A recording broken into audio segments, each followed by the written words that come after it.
दाल भात चोखा या चटनी बनाई, भर के कटोरा दूध माठा पियाई, कटोरा दूध माठा पियाई।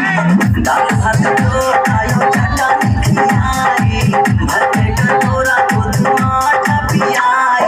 सही ना बनाई लपेटी हो, मन ही के सेहत सोची हो। कर पिया हमारे खाए तक पातर।